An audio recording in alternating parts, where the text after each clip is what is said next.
Hello CIS Scholar, I am Anjali Sinha, your social studies educator from Countryside International School. So today we are going to discuss about the grade 9, what is democracy, why democracy, and today we are going to discuss about the part 2 of this chapter. So in this chapter today we are going to discuss about some debate regarding the democracy, some arguments among the democracy and the broader meaning of the democracy. So this one is your last part of the chapter. So we are going to learn more about the democracy in this chapter, right? So let's start. Chapter 1, Part 2. What is democracy? Why democracy? So we are going to continue with our first chapter. Today we are going to read and learn more about the democracy. Here we will go with the debate. Few persons, they are having the debate regarding the democracy. What is there in this debate? In this debate, people are talking about country always need a strong leader, and they are not supposed to bother about the elections and the parliament. One leader should have all the power, and they will alone remove the corruption and the poverty from the country. Now, this one is one argument. Second argument is that, is it a dictatorship? The rule of dictatorship? But they are debating regarding a leader that must be honest, sincere and strong enough to rule the country for the welfare of the people. Now someone is having the argument that it is not possible to compare a real democracy with an ideal dictatorship. That means whatever we have the record of dictators in real life, they are almost corrupt, selfish and brutal. That means here is argument regarding the democracy and the dictatorship. Now, again we are having some argument against the democracy. Now, people are talking like leaders keep changing in democracy. This led to instability because every 5 years we are having the election. That means it's led what? Change of the leader. Now, second point, democracy is all about the political competition and the power play. That means all political parties, they are contesting the elections. So it is a political competition. And some argument is there. So many people have to be consulted in a democracy. That is led to delay. You have already know that we are having the decentralization of the power, and we are having so many things and the process, and after that any judgment will come out. Now, second argument against democracy is that democracy led to corruption because it is based on the electoral competition.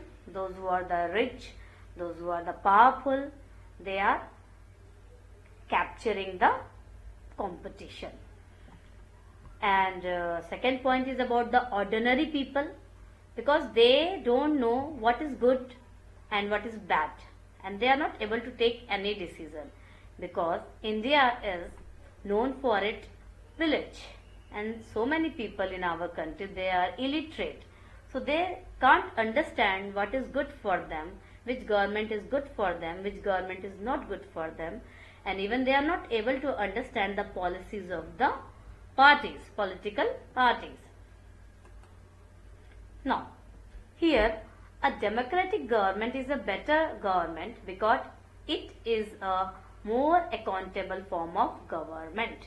That means in a democratic form of government, basically democracy is based on consultation and discussions, because here we don't have the dictatorship. We are having the elected members. They are having the cabinet ministers and whatever the decision they are supposed to take, they have to talk and discuss. Then only the decision they are supposed to take for the country. Now, here we are going to discuss that democratic decision always involve many people, discussions and the meeting. That means when a large number of people they sit together, they are not having the possibilities to make any mistakes. So it is taking a long time, but even then this reduces the chances of rash or irresponsible decision. That means whatever the decision that comes in the democracy, this improves the quality of the decision making. So it also helpful to enhance the dignity of the citizens. Just see in this flow chart, democracy in India, what we are proud of.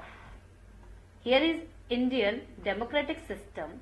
This one is the world's largest democracy, and we are having the directive principle of state policy, federalism, distributed power, law enforcement, elected representative, political parties, fundamental rights. So this one is our Indian democratic system. Now we are having the broader meaning of the democracy. See here what happened. We are having universal adult franchise. We are casting our vote, and we are people who choose our representative. Just think about, in modern democracies, we are having a large number of people, and it is not possible that all will sit together and take a collective decision.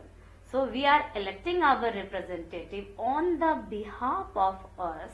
They are supposed to take the decision for the welfare of the people.